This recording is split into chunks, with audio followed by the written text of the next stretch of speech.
Hi guys, good morning! For today's vlog, gagawa po tayo ng homemade ice cream. Since season na ngayon ng mangga, ito yung naisipan namin gawing flavor dahil mura lang ang kilo ng mangga. At dahil nga lagi akong inaambush ng aking kambal pag uwi galing sa work, lagi na lang hingi ng pambili ng ice cream. Kaya naisipan namin gumawa na lang ng homemade ice cream para mas makatipid at sulit na rin hanggang sa magsasawa sila sa kakakain ng ice cream.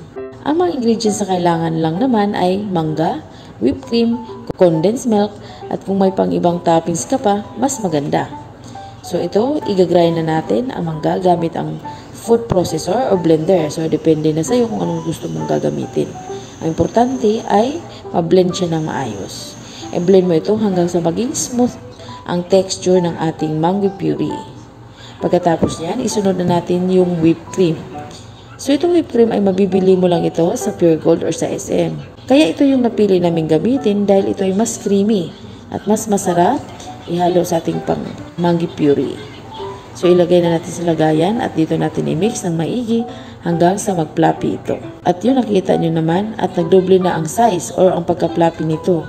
So ilagay na natin ang ating mango puree at i-mix na ng mabuti. So continue lang natin ang pagmimix hanggang sa totally nahalo ng mabuti ang whipped cream at ang mango puree. Isunod natin ang condensed milk at haluin ng mabuti. Nasa iyo na kung dadagdagan mo pa ng condensed milk na aayon sa iyong panlasa. Gusto mo bang medyo matamis lang or mas matamis pa?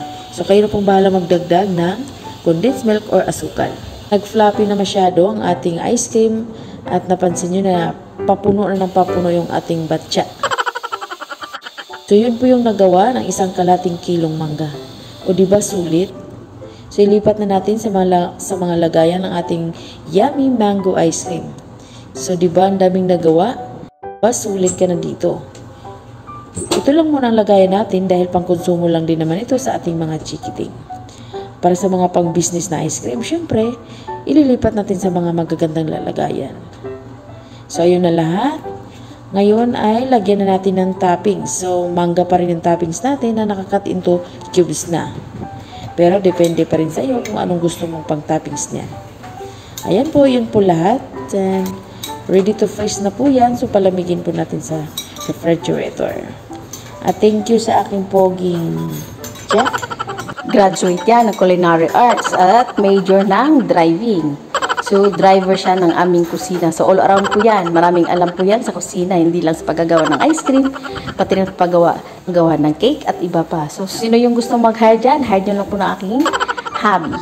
Ibebenta ko na yan para mas kumita kami. Joke lang po yan, guys. So, yun lang po, guys. Thank you for watching. Bye-bye!